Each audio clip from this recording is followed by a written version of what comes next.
Olá pessoal, sejam bem-vindos a mais um podcast de inspiração no seu canal Inspira Sucesso.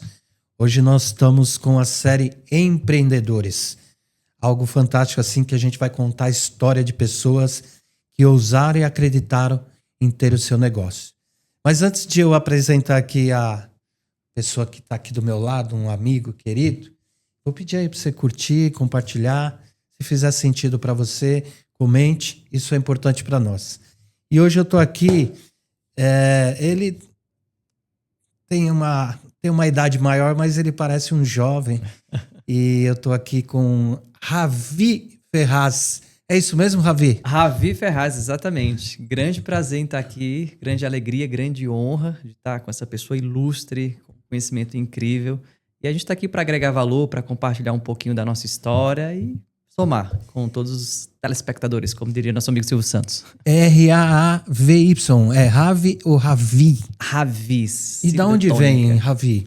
Ravi é uma palavra que eu só fui descobrir o significado dela quando estava estudando hebraico em 2016. Eu perguntei para o meu professor, você sabe o significado do meu nome? Porque todo mundo falava, você é judeu e tudo mais. Só até explicando, né? Não sou judeu. A minha descendência não, porque eu saiba, não tem nenhuma parte judaica no meio. Mas ele foi me explicar que Ravi é a mesma variação de Rabi. Então, Rabi em hebraico, né, que era uma das formas que, inclusive, os discípulos chamavam o próprio Jesus, Sim. Significa mestre. Então, Rabi, Ravi é a mesma coisa. Até quando Maria tem aquele encontro com Jesus depois da ressuscitação, ela chama Rabi, né? Rabi. Era algo comum, não necessariamente para Jesus. Era uma expressão para os mestres da época, né? Uhum. Era Rabi. Então o mestre hoje aqui é você, não sou eu. Não, Nós vamos aprender com você o hoje, significado né? do nome. Nós estamos estudando bastante, inclusive, para aprender. Mas legal. Um jovem, então fala para mim, quem é Ravi Ferraz? Ravi Ferraz é um cara que nasceu numa família simples. Então, eu nasci numa cidade chamada Princesa Isabel, na Paraíba. Olha! Então, Princesa Isabel tinha, na época, acredito que em torno de 15 mil habitantes. É uma cidade pobre, assim, de uma forma bem direta mesmo. E minha mãe, eu sou o segundo de 5 filhos, né? Então, minha mãe professora, meu pai autônomo. Então, foram 2 pessoas simples e honestas que lutaram ali para crescer. Mas eu somente nasci em Princesa Isabel, na Paraíba, porém, eu sou pernambucano, porque Princesa e Flores, que eram cidades ali vizinhas, né? São 10 quilômetros de distância uma da outra. Então, e tem relação alguma coisa com a Princesa Isabel? Por que saiu esse nome? Tem, até onde eu sei, mas como eu não conheço a história da Paraíba, né? Eu não sei explicar. Porém, eu já ouvi sim que tem alguma coisa a ver, né? João Pessoa tem também alguma coisa relacionada, mas não tenho conhecimento. E quem são as princesas de Ravi? 2 princesas, Fernanda, que é a mãe da minha outra princesa, Ayla. Então, minhas 2 princesas hoje são minha esposa Fernanda e Ayla. Somos casados há 7 anos, já estamos juntos há quase 10. Ayla tem quase 3 anos, então são as pedras, né? Pedras, não vou dizer pedra angular, porque a pedra angular é o próprio Cristo, mas são pessoas que são bases na minha vida. Mas são pilares na sua vida, Pilares. né, Ravi? Exatamente. A mulher sábia, ela edifica, né? Então, é legal você falar pedra, porque a mulher sábia edifica, sustenta. A mulher tola destrói. Então, Fernanda E Ayla. Abraço, viu, Fernanda? Aqui, obrigado por você me emprestar o Ravi aqui por alguns minutos. Um pouco ciumenta ela. Ó, eu prometo te devolver do jeito que ele chegou, tá bom? Ravi, hoje você é um empreendedor de sucesso. Quantas empresas você tem? A gente hoje, dentro do grupo, são 3 empresas, né? 3 empresas atuantes. No decorrer de todo o meu processo de jornada, porque se eu fosse considerar de fato o meu tempo de empreendedor, essa palavra está até na modinha, né? Empreendedor, empreendedorismo. Mas não era uma coisa que era muito utilizada na minha época. Mas comecei ali com uns 14 anos de idade, tentando vender alguma coisa de uma forma informal, né? Então foi quando eu comecei a entender o processo de comprar e vender. Que empreender, no final das contas, é isso, né? É Sim. saber você intermediar um produto ou serviço, entender processo de vendas como margem e outras coisas. Então, no decorrer do tempo, eu oficialmente abri minha primeira empresa em 2016. Meu primeiro CNPJ. Então, sempre atuei... Pode falar. Não, desculpa. Os seus pais já eram empreendedores? Porque você teve essa experiência dos seus pais quando você abriu ou não? Ou foi sua iniciativa? Não, não. Foi minha mãe, professora. Uhum. Então, era professora do estado. Inclusive, ela já tinha se aposentado há um bom tempo. Acho que ela se aposentou por tempo, né? Então, ela se aposentou aos 55 anos de idade, mais ou menos. E meu pai, pelo contrário, ele sempre foi autônomo. Então, em mais ou menos 2007, 2006, ele abriu a primeira empresa dele, de fato.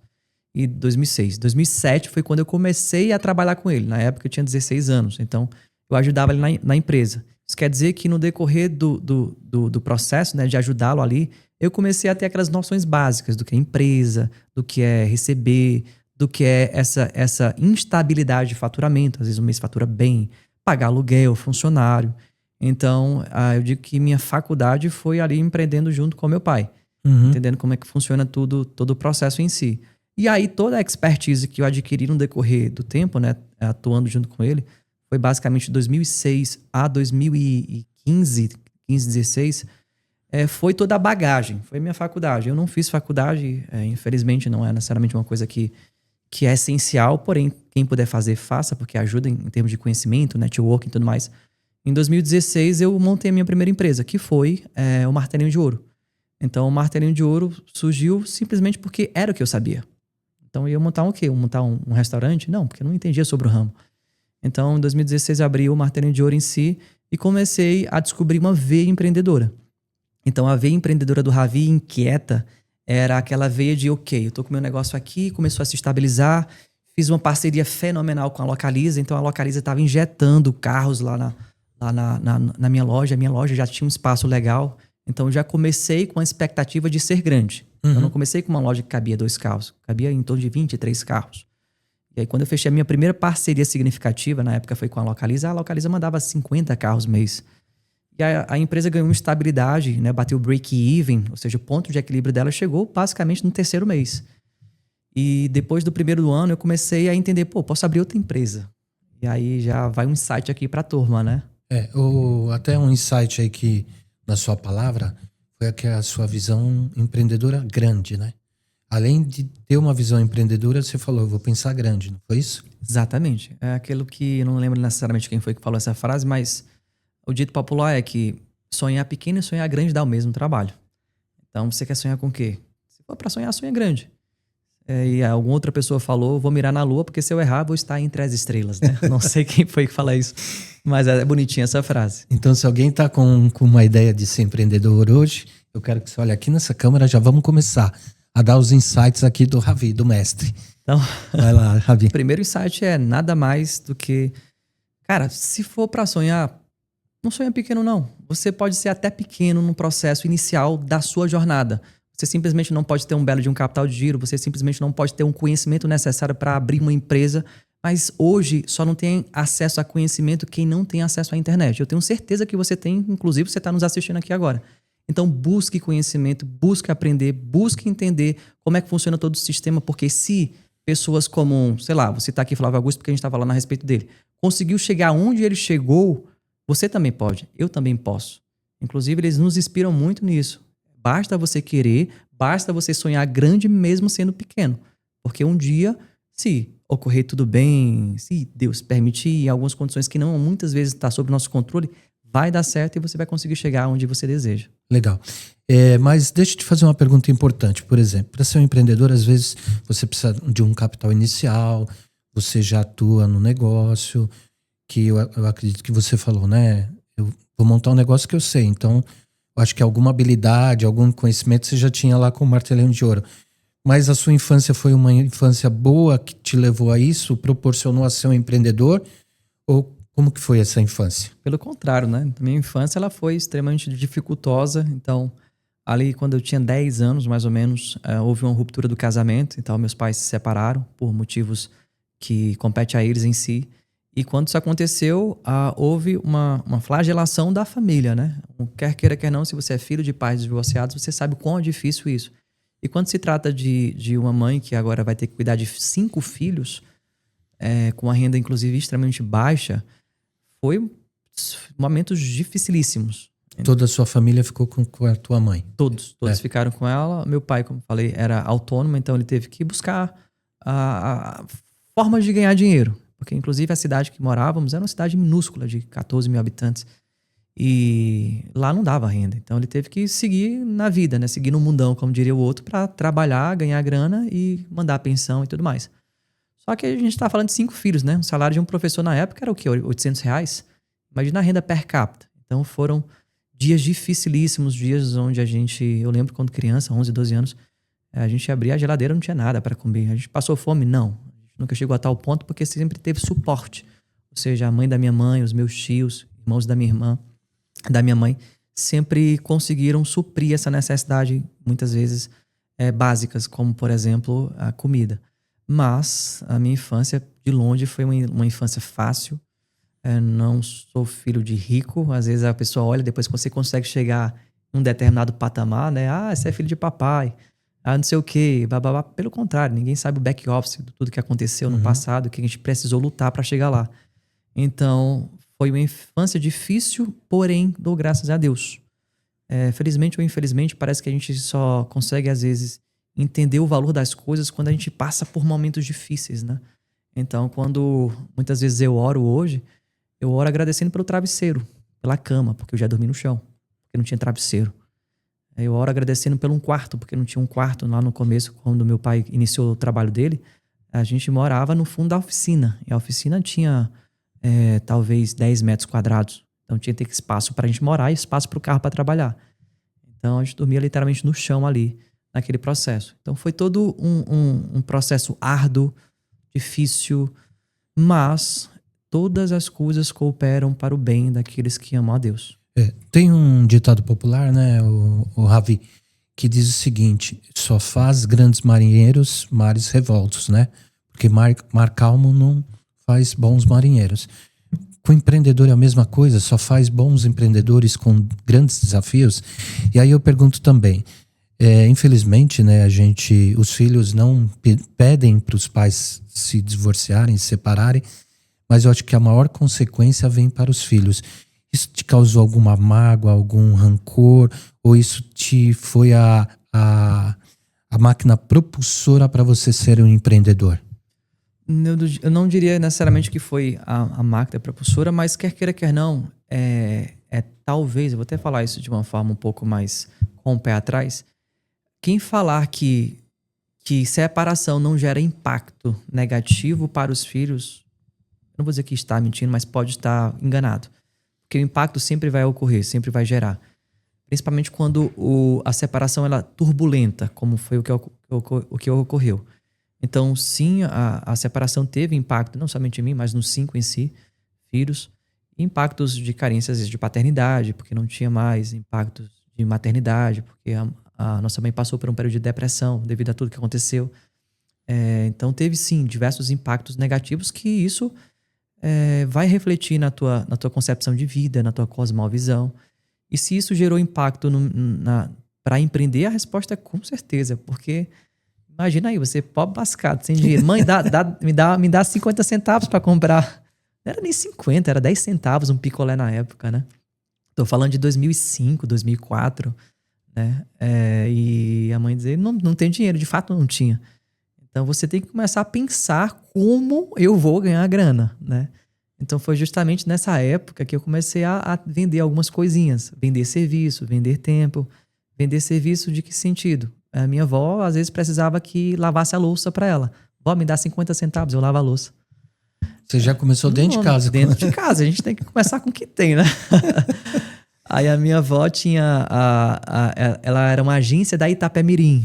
Hoje eu não sei nem se ela existe a Itapemirim, mas... Eu acho que sim.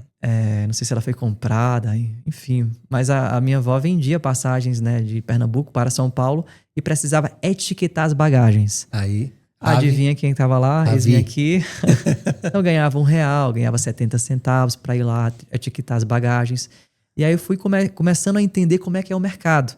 Então, se eu tratava bem aqui a pessoa que ia ser despachada, a bagagem em si, ela dava uma gorjeta, dava mais 50 centavos. Uhum. Então eu E você era pequenininho, né? Eu tinha 14, 15 anos. Uhum. Eu era pirralhinho. Hoje eu tô com cabelo quase careca, né? Mas na época o cabelo era bem grandão. Cabelo de índio, escorrido, meio loirinho. Então, isso foi o meu estado atual daquela época, né? Era humilde, mas estava ali. E quando começou realmente você ir para dentro de uma oficina e fazer o martelinho de ouro? Foi em 2016, foi 2007. Você já estava com quantos anos? Tinha 16 anos. Aí já com 16. E você que tocava a oficina, Rafi? Com meu pai, exatamente. Meu pai era a pessoa que estava à frente, né, da oficina. Ele saiu, só até pontuando no sentido geográfico, né? Então, antes dos 16, estava eu ali em Pernambuco, morando com a minha mãe e tudo mais. Só que aí em 2006, quando eu tinha 16 anos, eu resolvi morar né, aspas, junto com a minha mãe. Decidiu pra eu morar já ali com ele. Então eu fui para morar em São Luís do Maranhão. Você mudou. Isso. Então meu pai foi para Pernambuco e voltamos juntos para São Luís do Maranhão, onde ele tinha montado a oficina. E quando eu cheguei lá, não conhecia nada. Quando eu falo até esse momento, aos 16 anos, o que eu fazia era o termo bonitinho hoje é freelance, né? Eu fazia serviços esporádicos. É o vulgo bico, né? Mas é freelance fica bonito. Cara, se eu fosse contar aqui as coisas que eu fiz só nessa época, a gente ia passar aqui o podcast inteiro falando sobre. Eu vendi peixinhos. Sei quem já viu aquelas piabinhas coloridas, né? Mas a gente pescava no rio, colocava naqueles copinhos de tomate. Uhum. Então, aqueles copinhos de tomate que era de vidro, hoje em dia boa parte é de plástico, né? Colocava o peixinho lá e vendia. Na feira, tinha a feira, né? Era toda segunda-feira, era a feira da cidade. E aí, em 2016, eu vou para São Luís e lá conheci de fato a oficina, né? Simples, cabiam ali 2 carros no máximo, apertado, cabiam 2 carros. E aí foi onde eu tive o primeiro contato com o martelinho de ouro. Martelinho de ouro, por mais que fosse o nome da oficina, era também o nome da técnica, que nada mais é do que o sistema de desamassamento sem pintura. Uhum. Em mais ou menos 8 meses eu já comecei a aprender a desamassar. Então eu sei até os dias de hoje, inclusive. Eu sabia desamassar carros. Alguém te ensinou? Meu pai. Foi teu pai. Meu pai que ele tem esse dom, esse talento aí. E ele que te passou. O dom que ele tem é a curiosidade, que inclusive acho que passou muito bem pra mim. Mas o talento ele desenvolveu que foi desamassar. E você ficou melhor que o mestre ou não? Ele dizia que sim, porque eu acho que era mais perfeccionista. Como ele estava muito na linha de produção, de entregar, eu era mais perfeccionista, então ele dizia, não, tá bom, passa, entrega. Eu tentava fazer aquela coisa perfeita, né? Então, imagine você agora um carro, uma porta de um carro. Então, às vezes vem alguém, abre a porta e, faz aquela moça. Nada mais é do que aquele pequeno amassado. Então, aquele pequeno amassado, a gente deixava ele perfeito, deixava a barra deixa, né? Porque as lojas ainda existem. Perfeito, sem nenhuma aparência ou necessidade de pintura, funilaria e pintura. Eu acredito que isso também é uma competência do empreendedor, né? Querer fazer bem feito. É isso? Com certeza. Nem todo mundo tem essa visão. Mas eu acho que a busca pela perfeição é aquilo que define o bom empreendedor de um mero empreendedor. Porque quer não, em qualquer tipo de ofício, vai ter os bons, vão ter os melhores, vão ter os medíocres. O medíocre é aquele que está acomodado com o que faz. É o médio, né? O medíocre é aquilo que... Qual mediano. Qual o significado etimológico da palavra medíocre? Porque as pessoas pensam que isso é uma forma de xingamento, mas não é. Medíocre nada mais é algo que está na média. Ordinário, as pessoas levam em consideração essa palavra como se fosse um xingamento, não é? Ordinário significa alguém que está numa mera de uma ordem. Não está seguindo uma coisinha, um padrão de mercado. Então, empresas que são medíocres, empreendedores que são medíocres, ordinários, não no sentido real das palavras, eles não passam de certo tipo de faturamento. Eles vão ficar naquilo e pronto. E às vezes tá tudo bem, porque é o que a pessoa quer. Mas se você quer ser exponencial naquilo que você faz, você precisa ir para um novo patamar de cobrança pessoal, porque tudo começa com um empreendedor. É o que eu faço, é o que eu busco, é o que eu quero. Se eu quero ser o melhor, o que eu preciso fazer? Buscar melhorar todo o meu processo, desde às vezes do atendimento até a entrega final do cliente, né? Então isso é importante ter esse insight, essa mentalidade. E você me disse que desse empreendedorismo aí de martelinho de ouro começou a vir outros negócios que agregavam a isso, não foi isso? Basicamente. Porque foi a tua visão empreendedora que te levou a isso, né? Foi. Na realidade, eu quis meio que fechar a ideia de ecossistema. Então, em 2016 eu montei minha primeira empresa, que foi o Martelinho de Ouro, 2016, 2017. E quando isso aconteceu, a empresa cresceu muito rápida. Tanto conta que acredito que em 6 meses de empresa eu faturava igual ou mais do que o meu pai, acho que mais, que já estava há mais de 10 anos no mercado. Por quê? Porque era bonzão, bababá? Não, porque eu aprendi que parcerias e parcerias corretas é o que vai fazer tua empresa sair de ponto A para o ponto B. Depois do ponto B para o ponto C já é outra pegada. Então eu cresci em 6 meses, aquilo que demorou muitos anos para fazer, porque eu simplesmente fui na fonte correta. Qual foi a minha parceira principal? Localiza. Uma alta demanda e precisava daquilo que eu oferecia. Mais ou menos um ano depois eu percebi que no meu bairro não tinha uma empresa que vendia os meus insumos. Então, na minha área de funilaria e pintura, eu preciso de verniz, prime, diluente, tine comum, estope e tantos outros tipos de insumos. Então, eu tinha que me deslocar a um bairro que ficava longe para comprar esses insumos e voltar. Eu pensei, por que não coloca aqui no meu bairro, já que tem mais de 20 oficinas que fazem funilaria e pintura? E aí eu tive essa percepção de mercado, estudei o mercado, comecei a contactar os fornecedores daqui de São Paulo, do Espírito Santo, vi quanto que poderia ser a minha margem, vi o tipo de tributação, afinal de contas, se você trabalha na área de serviço, é uma coisa. Quando você vai para a área de produtos, venda de produtos, já é outra pegada. ICMS, PIS, COFINS, substituição tributária, você tem que calcular o seu frete, você tem que fazer um belo de markup ali para não errar no preço. Então, eu estudei tudo isso na época, montei minha segunda empresa. Deixou de ser um consumidor local para ser um fornecedor. Da minha própria empresa. Da sua própria empresa. Óbvio, e outras, né? Óbvio que quando eu quis montar, não necessariamente foi só para minha empresa consumir da minha outra empresa. Mas óbvio que agora eu sei que eu fechei um ciclo. Então, o meu martelinho de ouro comprava da minha outra empresa que chamava Pigmento na época, né? Então, eu fiz um ecossistema ali que começou a fazer sentido. E foi nada mais do que essa percepção. O empreendedor ele precisa ter percepção. A percepção de, ok, eu estou aqui, a minha empresa já começou a estruturar, já tem equipe, já começou a crescer. Eu posso empreender em outros ramos? A resposta é depende. Depende do teu perfil. Às vezes eu percebo que foi um erro da minha parte ter aberto. Eu poderia ter estruturado melhor a minha empresa. Eu poderia ter abrido talvez outras filiais do Martelinho de Ouro. Eu poderia ter aperfeiçoado o meu sistema. Mas não, eu resolvi dedicar força e energia para outra empresa que não tinha nada a ver com o que eu fazia. Então você acha que nessa época você errou? Errei. Hoje... Olhando para trás... Errei. Não deveria. Você deveria ter multiplicado seu negócio. Isso. Eu, olhando assim para trás, errei por vários motivos. Primeiro, porque eu não soube precificar o produto. Segundo, você tem que entender qual é o seu tamanho e qual é o tamanho do mercado que você vai competir. Quer dizer o quê? Isso quer dizer que eu olhei os grandes e pensei, vou competir com eles. Mas só que enquanto eu comprava, a título só de exemplo, 100 mil reais de estoque, o meu concorrente estava comprando 10 milhões de estoque. Então, muitas vezes, o produto que eu vendia na minha prateleira, o meu concorrente estava vendendo 40% mais barato, ou seja, ele estava vendendo pelo preço que eu comprava. Mas por que ele estava conseguindo fazer isso? Porque, primeiro, ele tinha poder de compra em volume, ele não comprava faturado, ao contrário de mim, e ele muitas vezes fechava o ciclo fechando carretas que transportavam o produto de São Paulo para São Luís, por exemplo, e o frete caía significativamente, porque o frete incide muito no preço final do produto. Então eu errei por diversos fatores. E você chegou a quebrar? Não, eu não cheguei a quebrar necessariamente porque era uma empresa enxuta. Então tinha 3 colaboradores, a pessoa que fazia processo de pigmentação e uma gerente e um atendente. Segundo, como eu não tirava meu prolabore da empresa, eu só tirava quando sobrava, então facilitava. Logo, eu mantinha a empresa mais como uma facilitadora para o Martelinho de Ouro, porque era meu principal negócio, do que necessariamente como um objetivo de oferir lucros. Óbvio que eu queria lucros, mas eu vi que não deu certo e ok, tudo bem, vou manter. Até que chegou certo ponto e ela já estava dando lucro. Então ela conseguia me pagar minimamente um prolabore. Mas a grande questão em relação ao insight que a gente precisa ter quanto que vale o teu tempo? Então eu pensei, ok, quanto é que esse negócio está me dando de lucro? Pô, tá me dando X valor de lucro, mas minha hora vale muito mais do que isso. Para que eu estou investindo meu tempo nisso?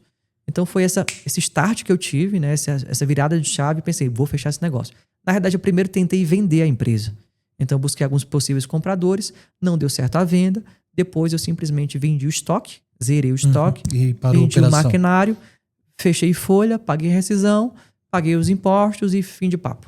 Foi basicamente Aí isso. ficou só com o martelinho ou você já foi para outro empreendimento? Não, nessa época eu já tinha 6 empresas. Sério? Então fala A pra Pigmento gente. era 5 empresas. A Pigmento era uma delas, né? Quais eram as outras? Literalmente, eu abri uma empresa por ano. Uhum. Então, quando eu abri o Martelinho de Ouro em 2016, 17, eu abri 2017 uma, 2018 outra, 2019 outra, 2020 outra, no meio da pandemia. Enfim, foi uma por ano. Então, de uma forma bem... Uma obsessão de ter empresas? Eu digo que eu sou extremamente hiperativo. Então, a minha hiperatividade, ela foi talvez canalizada para o empreendedorismo. E eu sou viciado em desafio. Quando eu tô com uma empresa e a operação já está rodando, já está com as pessoas ali, eu percebi que eu precisava de novos desafios. Erro da minha parte. Porque você tem que sempre se autoconhecer.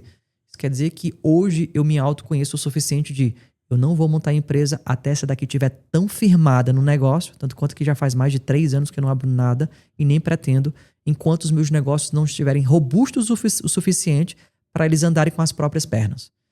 Então eu, inclusive, até trazendo esse insight para você que nos assiste, né? Então fala para eles ali, ó. Cara, não faz isso.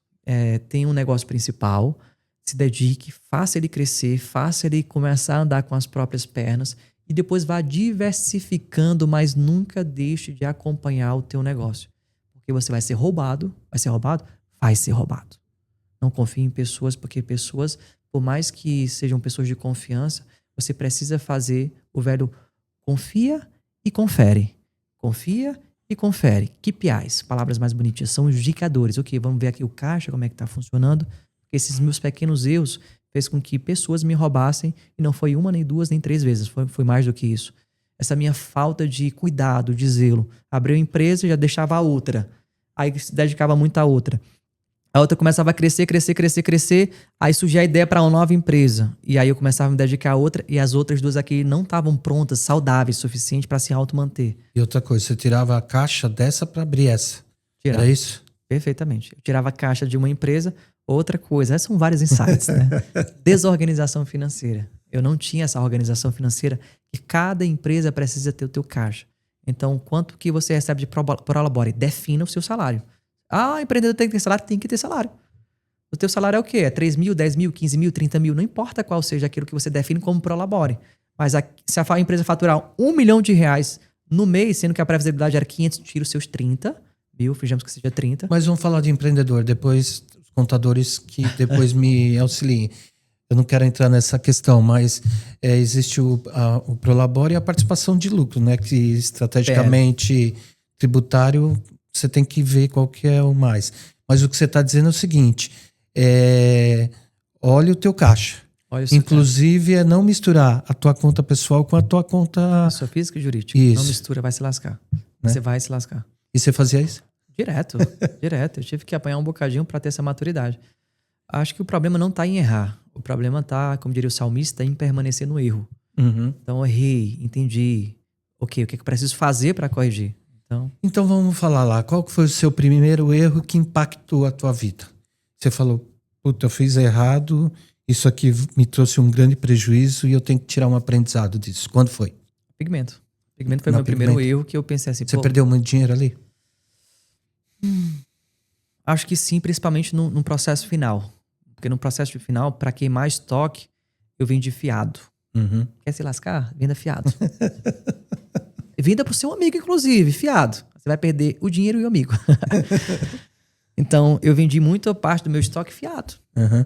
E aí, nesse processo de vender fiado, adivinha o que aconteceu? Não me pagaram depois.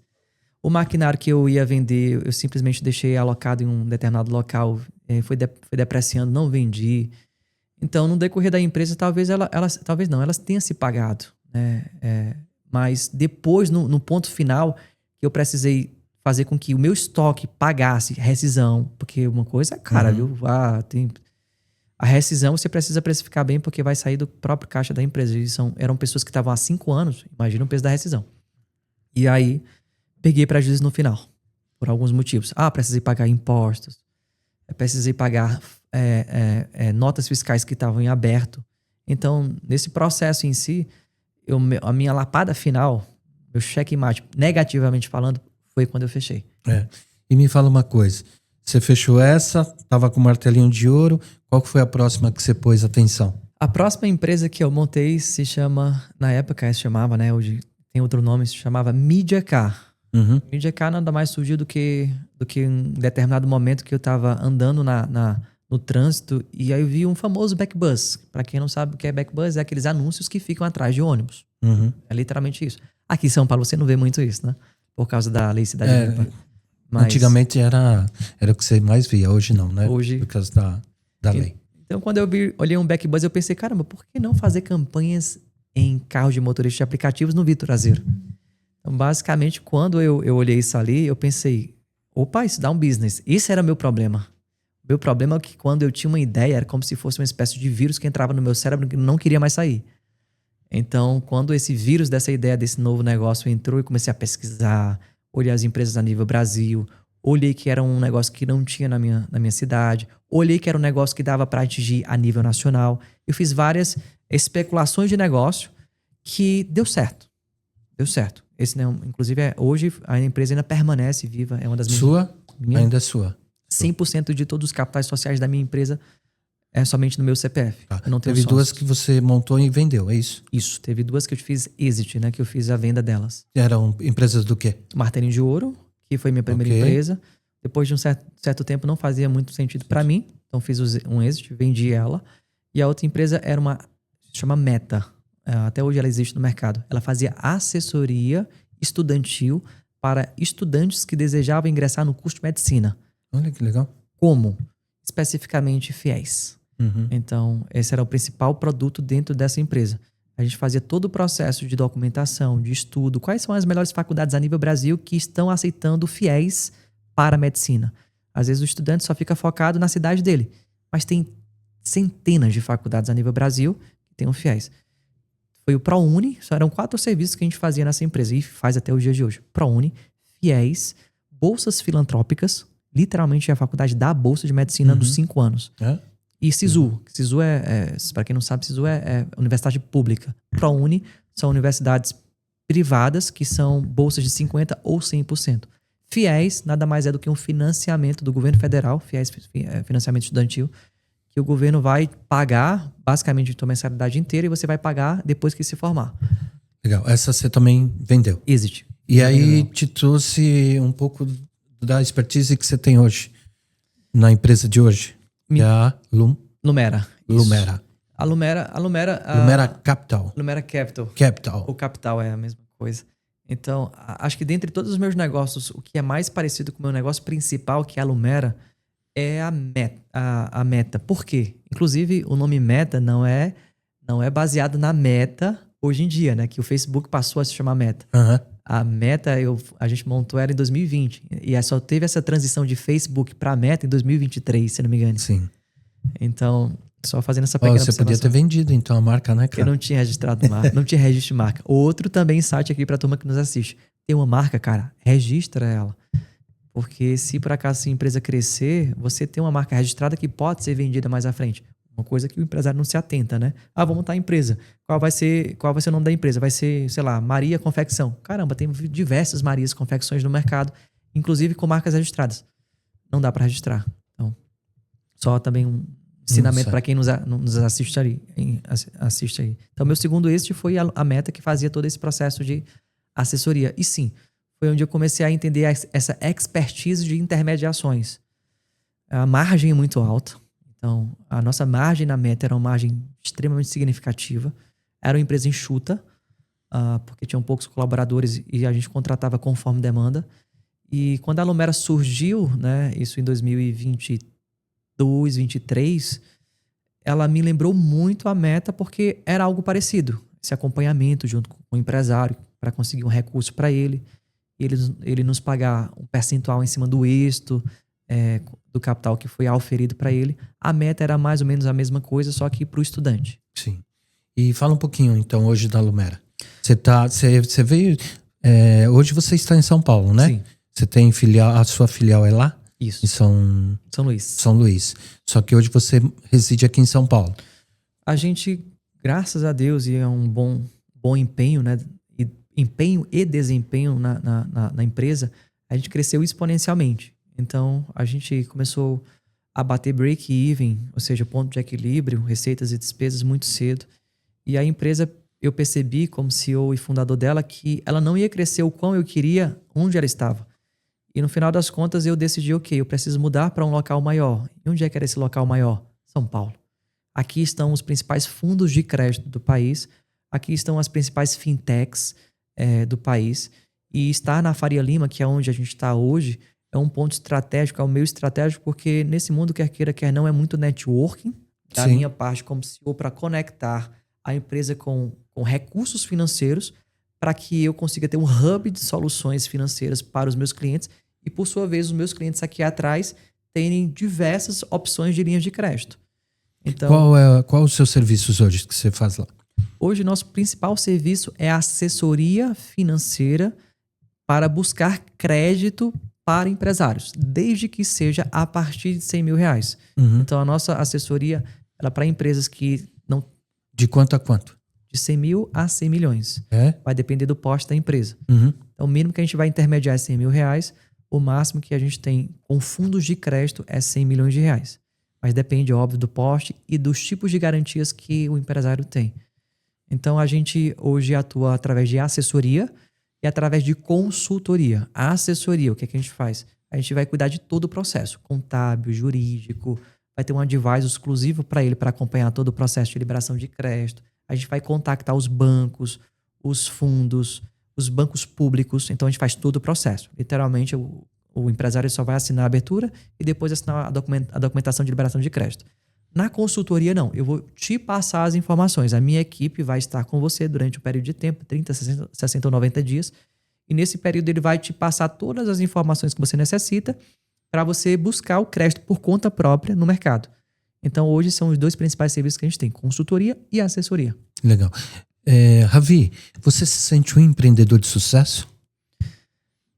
Sim, principalmente quando eu olho minha história de vida, né? Uhum. Afinal de contas, ter sucesso não é o quão você ganha. Você fatura milhões ou se você fatura milhares ou centenas. Mas o sucesso nada mais é do que a consequência de escolhas que você faz que te faz pensar, no final das contas, quando você vai dormir, vou conseguir vencer na vida, não no sentido somente financeiro, mas no sentido principalmente, na minha concepção, cristã. Afinal de contas, quando eu durmo hoje, eu não preciso de nenhum tipo de remédio e pretendo que em nenhum momento da minha vida eu precise. Então, vencer na vida, ter sucesso, eu diria que é dormir em paz. Eu vejo muitas pessoas que conheço, inclusive várias, que trabalham no meio de política, e a corrupção não está somente na política, tá em tudo quanto é lugar, que não dormem em paz, que precisam, conheço grandes empresários que estão tão sobrecarregados com os negócios dele, que eles precisam se dopar para poder dormir. Então, sucesso é um conjunto de fatores. Você ter vencido é um conjunto de fatores. Eu ter vencido no sentido financeiro, no sentido de ter construído uma família, no sentido de ter empresas que são bem-sucedidas, de ter empresas que já foram vendidas.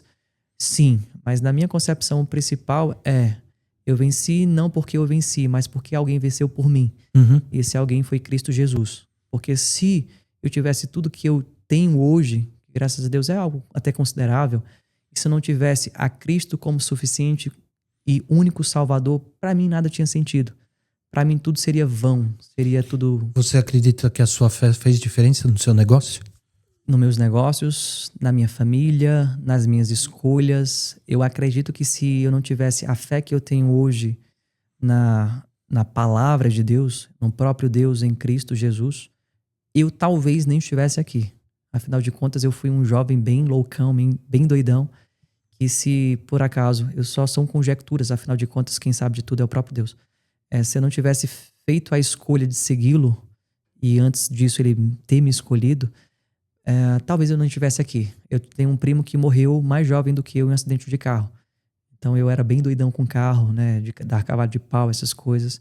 Eu tive muitos livramentos que eu vi que foi Deus me preservando, para que mais à frente ele conseguisse, através da sua graça, me trazer ao entendimento de que nada na vida vale a não ser o próprio Deus, sendo você a pessoa que entende esse pensamento, né? Que Cristo é o Salvador da sua vida. Eu costumo dizer aqui, né, que Harvard criou o conceito do chá, conhecimento, habilidade e atitude. E aí nós colocamos a fé também, né? Quando nada disso der certo, coloque a fé. Mas você falou que a fé foi um fator importante na sua vida. Mas se eu perguntasse para o Ravi, quais foram as suas maiores habilidades para desenvolver como empreendedor? Qual seria? Resiliência. Uhum. Então eu sempre, por mais que eu errei, por mais que eu falhei, por mais que tivesse meses que não tinha nem sequer condições para pagar a folha de pagamento, a resiliência, a persistência foram fatores que me fizeram conseguir subir os patamares, né? E um dos fatores também foi entender que tudo requer processos. Então eu preciso buscar conhecimento para aperfeiçoar aquilo que eu faço. Eu preciso ter pessoas que são de confiança e que tenham habilidades que eu não tenho para agregar à minha equipe. Essa história de que o sucesso ele depende somente de uma característica, na minha opinião, não é válida. No sentido de que, se eu observo minha vida, foi um conjunto de fatores. Se eu falar que só foi resiliência, eu vou estar mentindo, porque eu também tive um back-office de conhecimento que eu tive que buscar. Ravi, buscar onde? Faculdades? Não. Em mestrados? Não. Na internet. Se você quiser se tornar um profissional em qualquer tipo de área da sua vida, a internet tem conteúdo para isso. Então eu sempre fui muito curioso. Eu diria que esses fatores de qualidades me fizeram, né, a crescer e ter empresas que são de sucesso hoje. E houve uma pessoa que te inspirou? Você falou, eu quero ser igual esse empreendedor. Sim, teve alguns, né, porque são vários nichos, mas acho que provavelmente o que mais me influenciou, o que eu sigo, acho que desde o começo da minha jornada empreendedora até os dias atuais, é o clássico Flávio Augusto, né?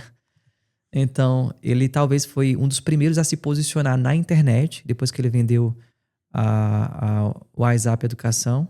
É o WhatsApp, né? O WhatsApp Educação. Uhum. E acho que em 2012 ele começou a se posicionar em fanpages no Facebook. Depois ele lançou um livro chamado Ponto de Equilíbrio, que foi um dos poucos livros que eu li chorando. É um livro fenomenal, aconselho até para você ler esse livro. E Flávio Augusto é uma inspiração porque ele tem uma família de sucesso.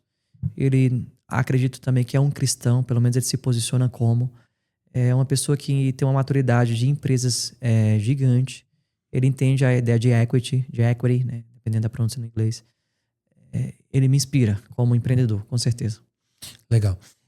Se você tivesse que dar aqui algum conselho para quem está começando a empreender hoje, qual seria? Aí você vai falar aqui nessa câmera aqui, ó. Eu nem penso duas vezes. A primeira coisa que eu digo é: busque conhecimento. Conhecimento, ele é a raiz, ele é a base. Você quer empreender em quê? Quero empreender... Vou exagerar agora, no caso. Quero empreender lançando foguetes para a Lua. Cara, parabéns. Tem conteúdo na internet que vai te ensinar a construir foguetes. O ChatGPT hoje, o gratuito, inclusive, te dá tanto conhecimento que você pode montar uma empresa como a Lumera Capital. Lá no começo eu montei com o ChatGPT. Que legal.